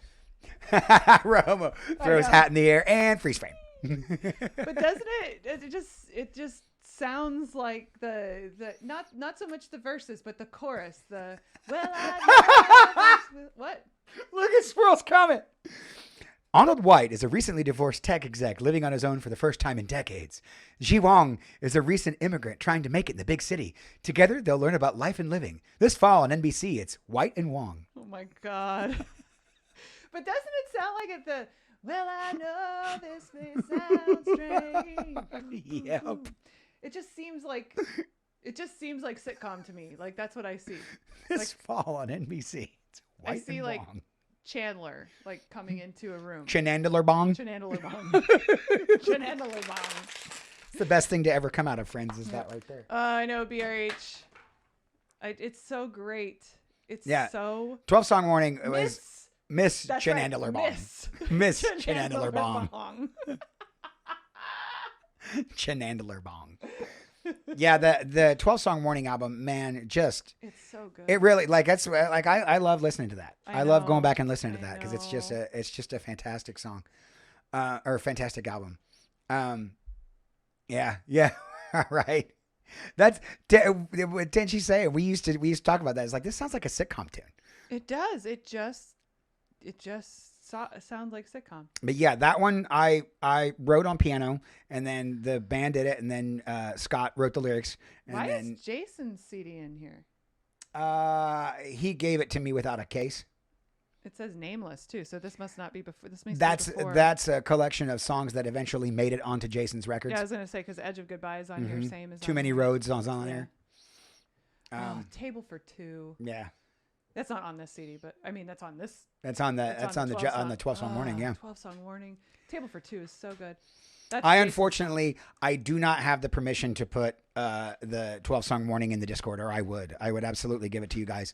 But that's everybody put their songs on the album with the consent that it would be sold. So unfortunately, I can't give it away. Yep, and 12songwarning.com because it's on the picture that I posted in the Discord because I used the back. Is that domain still active? Nope, it's not. Oh, that's too bad. Yep. www.12songwarning.com is not a thing anymore. So you can't even. It that's a doesn't bummer. even exist. That's a bummer. I know. I'm gonna have to talk to Jason about the rights for that, like where they lie and like who or if anybody had a problem with it. Because if I manage to contact all those guys and they don't have a problem with it, I'll absolutely put it in Discord because I have the whole album digitally. It doesn't say. Someone buy that domain quick. Thanks, Jack. Yeah. So this next song. It says special thanks to JR5. So if that's the case, you're not. Well, he getting doesn't hold the shit. rights to that. You're not getting shit. He doesn't have. The JR5 didn't have the. It's special thanks to JR5 because we all worked there when we made the CD. So. But anyway, so the next song that I'm going to play off there. Tell your story about this. This is Special K's favorite. So so good. I had contributed Something Old, Something New was an already existing song for that, because Fulton's Folly we were working on it, and I contributed that. This song was actually written specifically for this album, and the only place it exists is on this record. It exists in cover form on some other records because it actually has been covered by some bands. Yeah. It's not as good as the original. Not a good cover. Jason's cover is pretty good, but the Jason's- Romeo Riot cover is okay. Yeah. Jason's cover is good, but the other one's not good at all. Yeah, they managed to eliminate like certain aspects of the song that I always thought were cool. Yeah. And so I wrote this song, wrote the chords out on the piano the way it was going to go, but there is no piano on the recording. I didn't want it. I had listened to everybody else's songs on because by this time everybody else's songs were done. They were just waiting on mine because I was the new hire and everybody else had already recorded their songs. So it was like, when we want to put the album out, do you want to put some songs on here? Yes, because the guy that had left, Drew Teep, had already recorded two songs but they didn't get to production in time, and Drew had moved on to Pittsburgh which is actually where we ended up Where later. we ended up. Yeah. But Drew was not there anymore, so they didn't want to do an album with the guys that weren't there because the Jelly Rolls is a contract. So they knew for at least the next 2 years they had all 6 of those players unless one of them decided to buy their contract out, which almost never happens. Mm-hmm. So anyway. So yeah. Oh yeah. So Jason asked me if I wanted to write something new. So Jason, I wrote some. I had written the chords and stuff, and it was funny. Jason and I would write the song on our breaks from Jelly Rolls when we would go back when it wasn't our set anymore. We went in the back and we actually wrote. We're writing this tune on our breaks, and I wrote the words to it. And I don't write a lot of words ever, but this one came pretty easily. It did come pretty easily. It's about the mundane and how you gotta do something or you just be the same as everybody else. And I had listened to everybody else's songs on the 12-song Warning album, and it was like, there's no rock on this record. I want to do something that hits. There's pop rock. There's pop rock, but there's nothing. There's nothing with a hard edge, and so I wanted something that was going to be a harder edge tune. And some of the players actually made fun of me because it's like, oh, there's all this nice stuff, and then all of a sudden, and here's Pete's song. But that was par for the course. Mm-hmm. Like he's always been a little bit of a disruptor.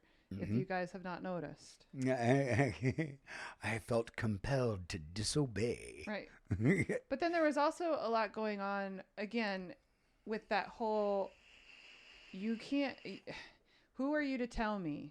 Like, he didn't quite understand that. So there was a lot going on with that too, and frustration. Yeah. And can you not just get off your high horse kind of thing, when really it wasn't coming from that place, but that's how he viewed it. Mm-hmm. I had a lot to learn. You had back a lot then. to learn. I had a lot to learn back then. Yep. So, so this one there's so much. Jason was talking about angst earlier. Yeah. But there is very much aggression in this song, but that aggression made it into a fantastic song. This is one of my favorite songs I've ever recorded. It's one of my favorites that you've ever written. Yeah. And I wrote this. I wrote this song pretty much by myself. Jason had some input on arrangement and things like that, but I wrote the music and I wrote the words, and then they put it on their album. So this is called Same. Same.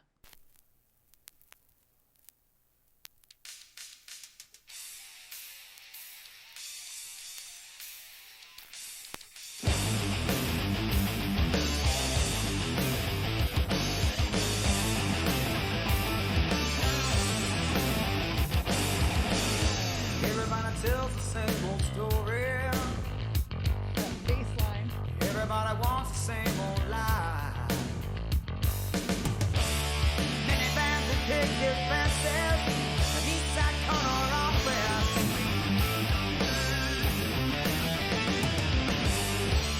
We all want something for nothing. Nobody wants no hand-me-down, silver crown.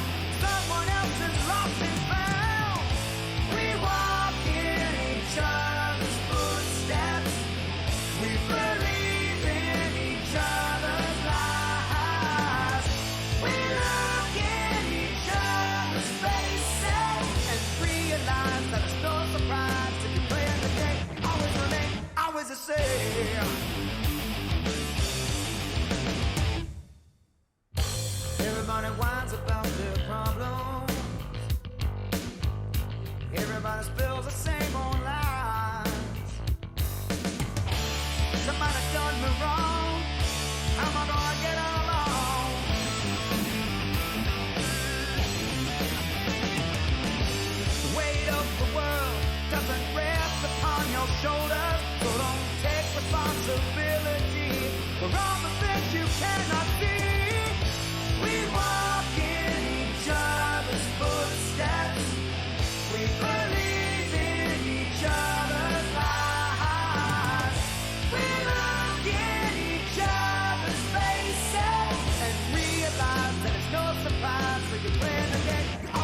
I love that record.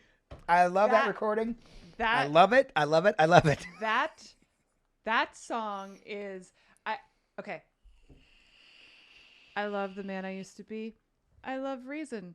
I love all those things. I really do. I honestly do. They're wonderful. I love To the Bone.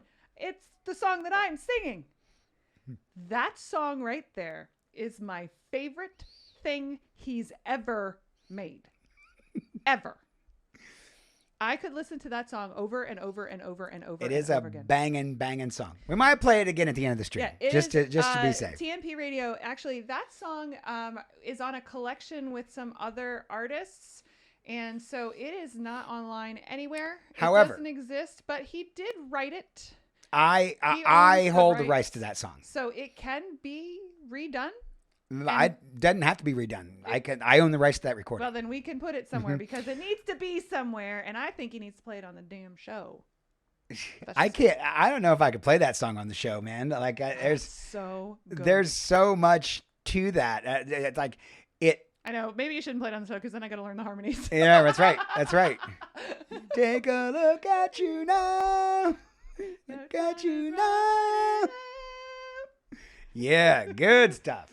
See, there's just so much. There's so much to that song, and I wrote it on a piano and sketched out some of those licks, but Jason and his father are actually responsible for some of the drum the stuff, the drums and the a lot of the ba-da-da-da-da-da-da-da. Like, I didn't do that.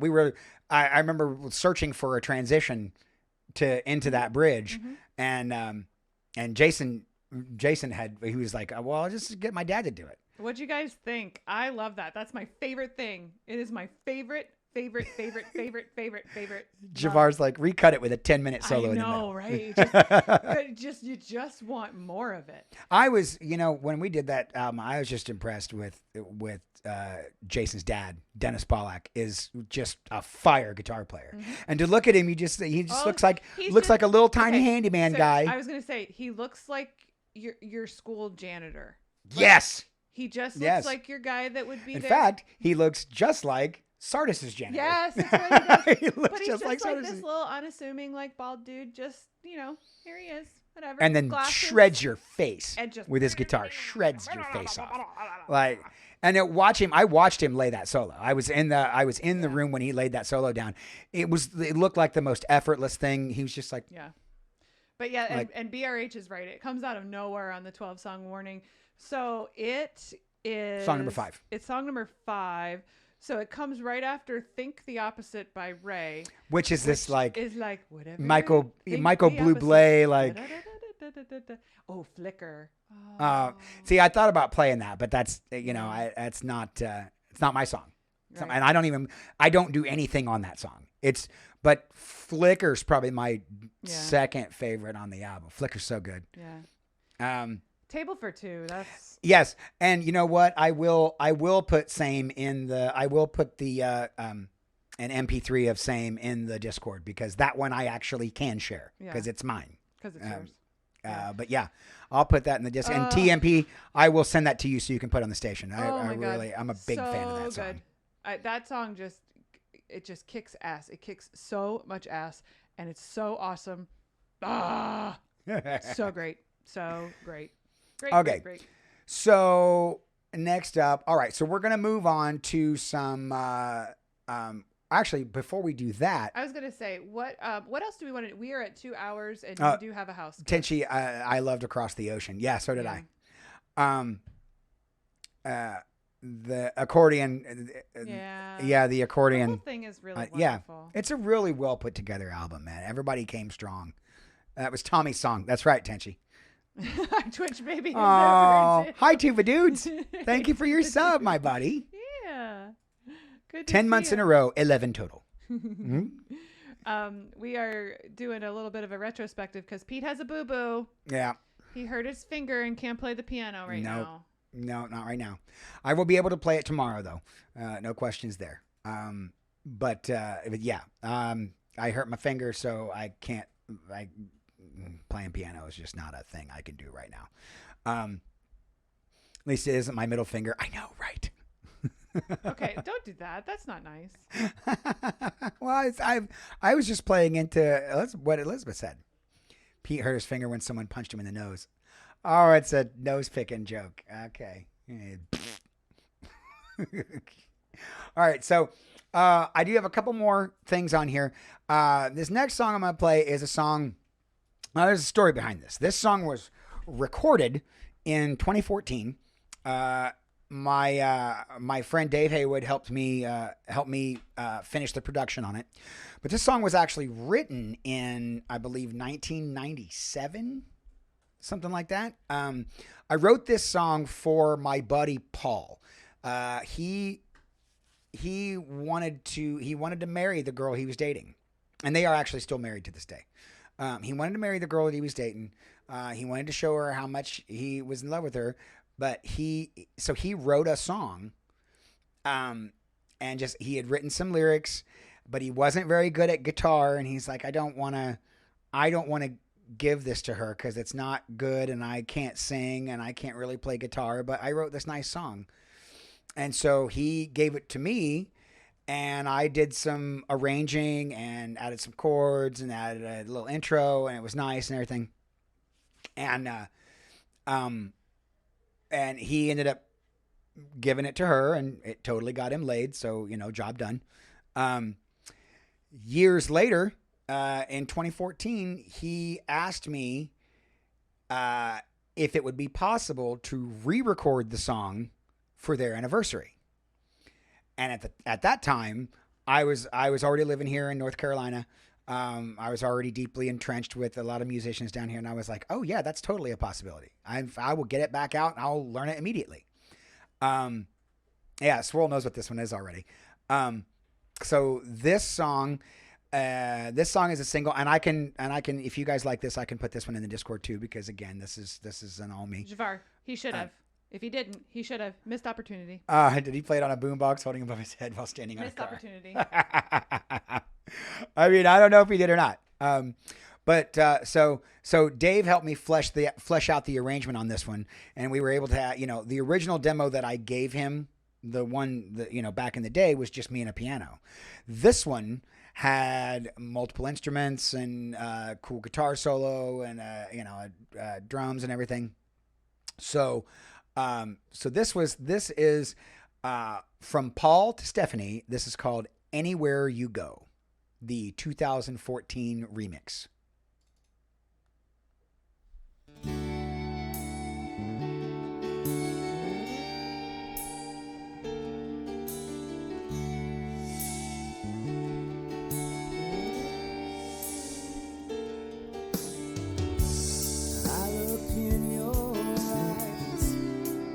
I see the surprise. Wonder if that's the way you feel about me. I've lived without your love or love from above.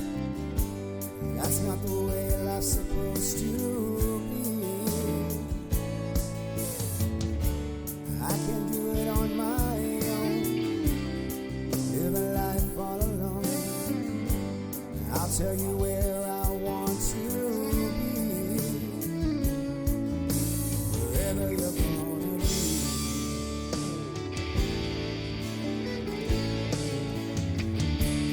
Take me anywhere you go. Let's go get some rocky road. I'll give you all the best of me. Take a look between the lines. I'll tell you what you're gonna find. There's nothing there for you to see. Nothing there to see.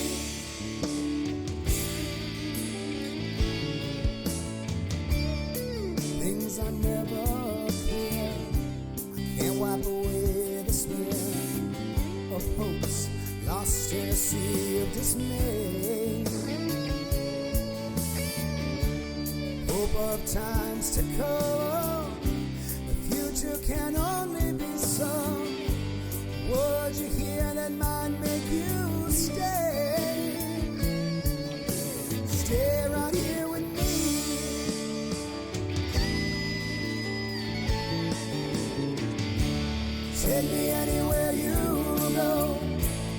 Let's go get some rocky road. I'll give you all the best of me. Take a look between the lines. I'll tell you what you're gonna find. There's nothing there for you to see. Nothing there but me.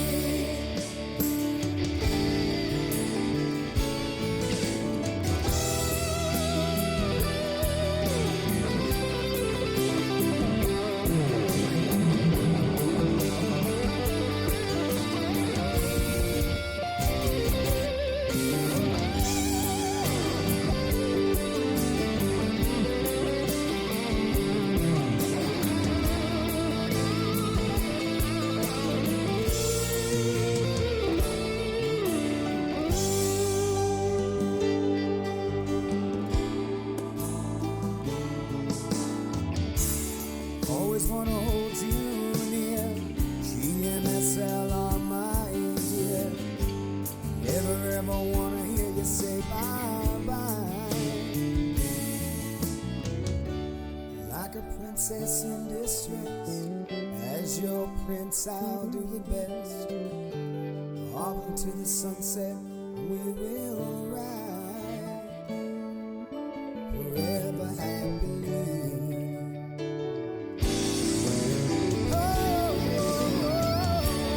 Take me anywhere you go. Let's go get some rocky road. I'll give you all the best of me. Just let all your fears subside. Take you on a moonlight ride. Everywhere you want to be. Take a look between the lines. I'll tell you what you're gonna find. There's nothing there for you to see. Nothing there to see. Nothing there but me. Nothing there to see. Nothing there but me.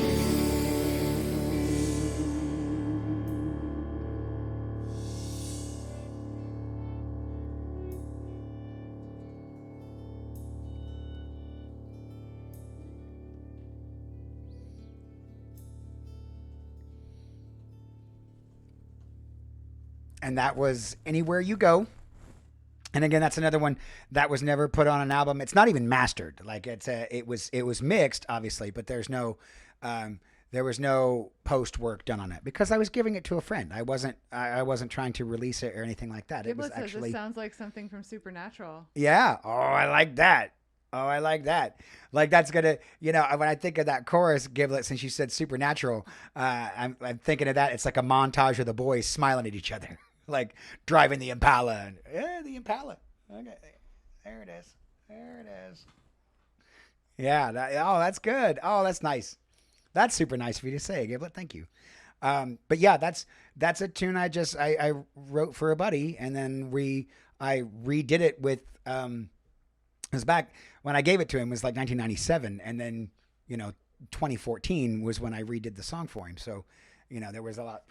I was a better player. I feel like I was, I wasn't a better singer because my pipes had been beat to hell from all the years of dueling pianos.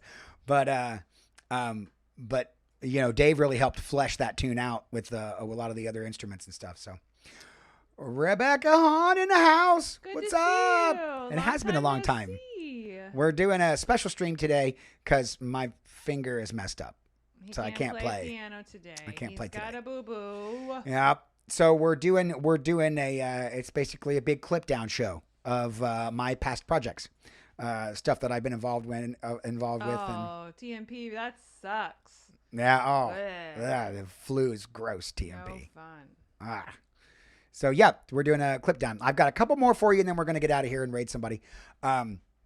These last couple songs are like these are the True. yeah, that's also true. Better the flu than COVID. these last few songs are the most recent things that I'm going to play further on the show. Many of you, some of you know, some of you don't know, I was involved with a project called the Audio Nights Theater for a good number of years. And we did, it was voice acting and editing. We did soundtracks to motion comics. So we had programs where we would move the actual comic still picture of the actual comic frame, and we'd move it around in camera to, kind of simulate movement and stuff. And we would have, we had a collective all over the world. People would give us voice tracks to certain characters, and we assembled the cast like that. And I got into starting to write music for the thing. So we mainly did Transformers comics. So this is, I wanted to write a theme for the comics that we were doing. We were doing a comic run called Transformers More Than Meets the Eye. It's an IDW comic. And the comic itself is very, it's very much a soap opera, but with robots. It kind of is a very different take from the animated show that we're all used to. So it was, all right, see you later, Giblet. Go get Tim. And yes, Mark again, I'm going to talk about Transformers because this stuff was directly related to that. So since the comic book was kind of a soap opera, I decided to take the original Transformers theme, the one written by Ford Kinder and Ann Bryant, and turn it into kind of a Young and the Restless style string ballad. I can't help it. Yeah, no, she thought the Audio Nights was silly, man. What can you do? I did voiceovers for comic books, man. It's a niche market, I have a problem when something takes a large chunk of your life. I'm not talking small things, do it on the side and have fun, whatever. I'm talking large portions of your life that you sink a bunch of money into and invest in, do taxes for. Say it. No sense to me. Give the punchline. And you make zero money at it. Yep. There you go. Like you just paid someone else so that you could do this thing. I understand clubs, but those are in there. Like I don't get it. It was a business and they did taxes. Hey man, look, we got David K, voiceover extraordinaire. You guys might know David K from the, if you watched Last Week Tonight with John Oliver, he's the guy that says, and now the stuff and the things. Yeah, blah. the voice guy. Yeah, he did some stuff. John Bailey, the voice of Honest Trailers I get it. online. And yes. We got some talent. We got some big names doing our stuff. I get it. It was fun. He sunk years of his life into it. Countless hours of going here, going there, doing this, doing that. I don't get it. I have the movie that I edited and put music into, and all of that stuff. It's online. It has over 300,000 views. I'm good with that. I'm all right. I'm good with that. I appreciate channel it. monetized? Nope.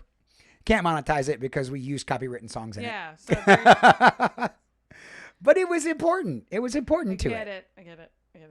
That's right, Tenchi. That's right. Yes. I know. All right. This So is where the artist and the business person do not see eye to eye. yeah, there was no business involved. This was pure art. It was art for art's sake, and we loved it, and it was great. And then we did it for about 5 years and dissolved it. But damn, those 5 years were fun. Yeah. It was good stuff. So. So this is my take on a Young and the Restless style theme for Transformers. See if you can spot the melody.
and then the episode would start.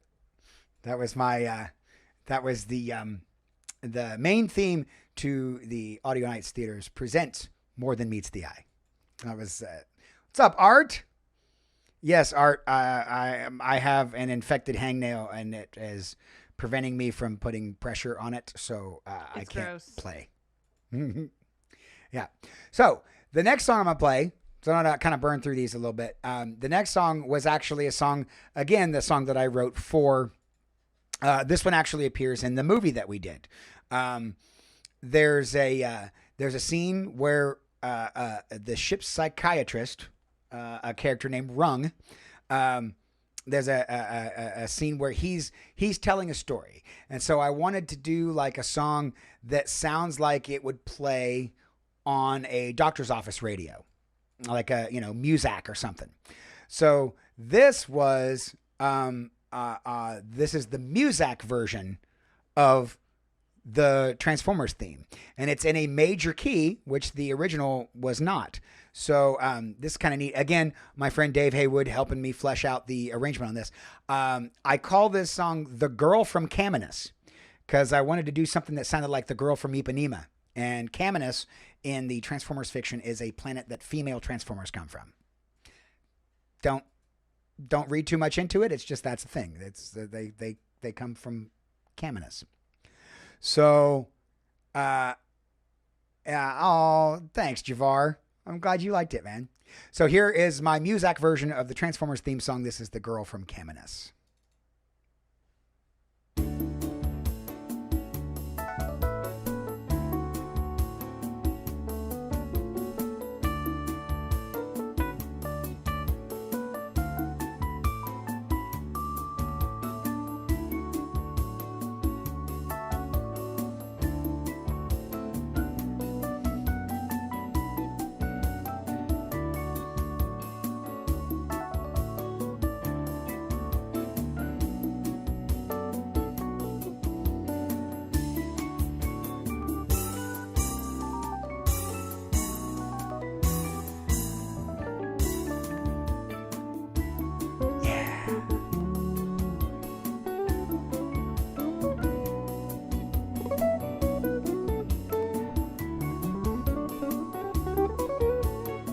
Paging Dr. Swirl. Paging Dr. Swirl.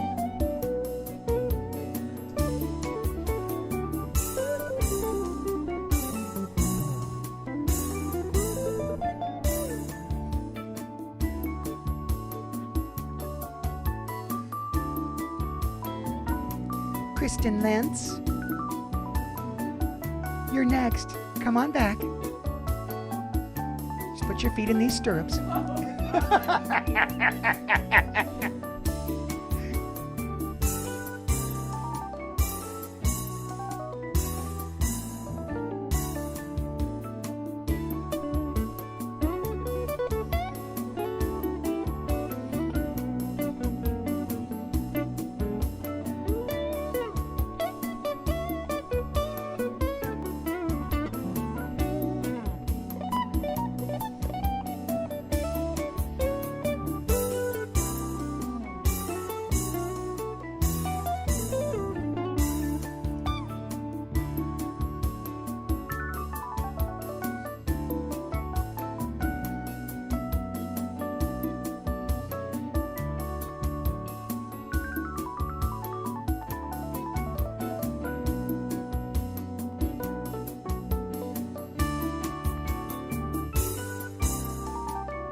See?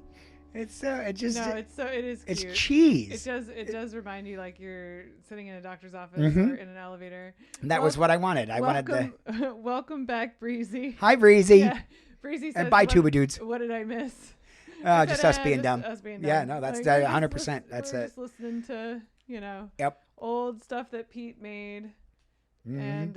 and laughing about sounding like you're in an elevator on this Transformers. Or a doctor's office. Yeah. Oh, Ricedale said, so men are from Cybertron and women are from Caminus. Yep, that's the next book. That's the I got Trans Taxi. Yes, so Tenchi picked up on it. Yeah, there are some licks in that song that I actually lifted from the original, from the Taxi theme song. I was like, well, this needs to be in here because cars. All right, so the last thing I'm going to play. This is unfortunately there's no context to go along with this, which the context helps for why the music is the way it is. But one of the last things that the Audio Knights worked on was for a motion comic for a fantastic artist named Brian Shearer, who created his own comic called William the Last. The comic centers around a young boy named William who grew up with his grandfather on a beach, and it was just him and his grandfather the whole time. There's no other people around. And then one day his grandfather dies, and his grandfather had always told him, when you hit bottom, start climbing. The idea being that, nothing's ever that bad. You always just pick yourself up and put yourself out of the hole. And so he took that very literally. There was a mountain on his island, and when his grandfather passed, he climbs the mountain. At the top, he finds a golden city, and he'd lived his entire life thinking that he was the only one on the island. And then he gets to the top of the mountain, sees a big city. When he meets a young girl named Ella, he tells Ella that his name is William, and she says, "Don't tell anyone that's your name, because that name is forbidden here. Don't tell anybody that." And then this big suit of black armor on a hawk comes and chases the kid around, and then the two of them have to go hide. And then she offers to take him back to her house and meet her family. And thank you, Special K. So yeah, if you guys, Special K just put the link in the chat for the video, the actual motion comic video that we did, so you can watch the video on your own with this music attached to it. But this is what we called the issue 1 master suite. So this is all of the music that I wrote for the issue, all jammed together in one long suite. And this is the suite from William the Last, and it starts with the we'll just get into it. So I hope you guys enjoy this. This is my first attempt at symphonic orchestration. Yeah. I'm really proud of this. I like this a lot. So I hope you dig this. This is issue 1 master suite for William the Last.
He's climbing up the mountain now.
And that's it. The at the end of the episode, obviously, that's where the first issue leaves off, and then the main theme plays at the end again. So what I tried to do with that, and I would highly encourage you guys to go watch the actual video, because when you have context for where that music belongs and what's happening in the story, it actually is. It came out better than I expected. What I tried to do was I tried to use a little John Williams. John Williams has gone on record saying that he gives his characters themes. And when those characters appear on screen, or when they do something, or they advance the story, or they're in the plot in some way, a variation of their theme will play in whatever music is going on. So, I made themes for William, the da da da da da da, like that's William's theme. Sounds a little bit like Star Wars. Yeah, well, Wonder where you got I that. don't know. I don't know where I got that. And then the piano theme is the grandfather theme. Where you would hear bum bum bum bum bum bum bum bum bum. That was the bad guy theme, the evil theme. And then so there's a part in the music where William's being chased. And so those themes actually overlap in that chase part. And then Ella's theme, the little girl that he meets, is the da da da da da da da da da da. Like Ebene's theme. Yeah, like Ebene's theme, yeah. Yep. And so each one of the characters and if we had done another issue, those would have continued. You would have heard the actual Right. my version of the Imperial March, because I have a whole demo for that. Right. The bum bum bum bum bum bum bum bum bum. There's a whole song for that too. So I posted the link in the chat. However, It is in Discord. I was going to say in the Discord under the Pete's Projects channel, you will see the William the Last episode that they did. Now they only did one episode, but it is beautifully done. It is really, really nice. And what's fun is the intro to that.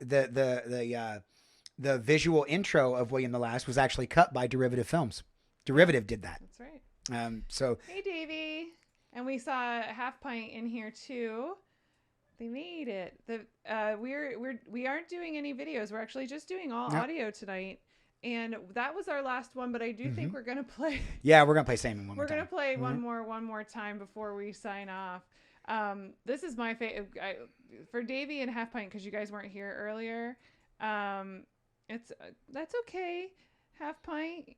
We're just happy that you're here, even if it is for just baby. a little bit. Yeah, we're just baby. We're happy glad that you're here. You're family, and even if you don't feel like talking, you just listen a little bit, and it's okay. Art, we'll talk We about that love later. But we are gonna play this for Davey and Half Pint especially, who weren't here earlier. This next thing we're gonna play, which is gonna be the last thing, is my absolute favorite thing that Pete has ever done. I love all the Art and Pete stuff I do. I'm even a part of it. I love it all. But this is my favorite thing. This is Special K's jam. It is my favorite thing he's ever done.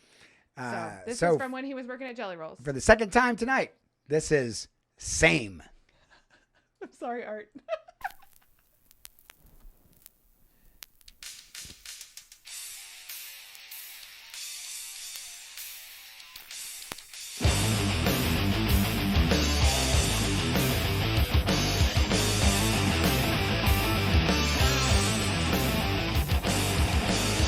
Everybody tells the same old story. Everybody wants the same old lie.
good.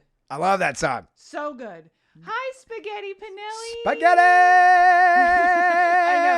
I know, Half Pint. That's the second time we played it tonight because I love it so much. I am going to put that one in the Discord. I'll put that in the Discord for you guys. It's so good.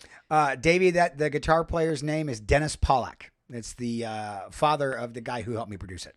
Yep. So good. We hope you're doing well too, Spaghetti. It's so good to see you. We are just wrapping up for the night. Pete has a boo-boo, so that's why he isn't playing. He hurt himself. He decided to perform his own manicure and pull his own hangnail out of his finger and wonders why it got infected. But, it didn't go well. It didn't go well.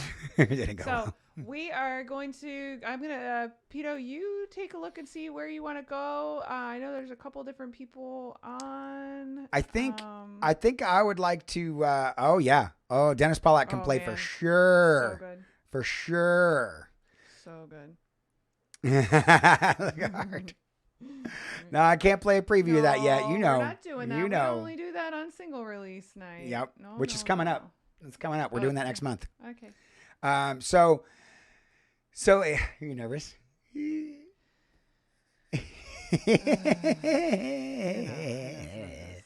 All right. So we are going to raid our good friend Bill Larkin tonight. Make sure you copy that raid call right there. Do you want to handle it? You want me to? I can do it. Okay. I think. Bill Larkin Music. I got it. So we're going to go raid Bill Larkin Music tonight. I want to thank everybody for joining us tonight on this trip down memory lane for me. Yeah, it's been fun. We played some good songs on this. I hope you guys liked it. We were trying to figure out something to do because he can't play. So nope. I thought it was fun and you guys got to see some cool stuff. Oh, I'm glad you guys liked it. So so we're going to go raid Bill Larkin. I want you guys to copy that raid call, sploob in his chat, and let's go over there and I will, Spaghetti. Thank you, baby. I will. And you guys have a amazing night tomorrow. Tomorrow. Tomorrow. Quick, it's going to be awesome. My dad is here. He's going to be playing bass. And I'm going to have my good friend Matt Hedrick in here on drums. We're going to do a piano trio tomorrow featuring the music of the Prime Suspects. I'm very, very excited to be having him on the show. So make sure you guys come back tomorrow. Grandpa Bard is here too. I think we may start 3:30 p.m. tomorrow, sometime in the afternoon. So look out for that. And we'll see you tomorrow, hopefully. Make sure you copy that raid call. Let's go sploob in his chat, you guys. Bye, everybody. See you later. Bye-bye. All right, we're out. Let me pull this up so I can... I got it. Whoops.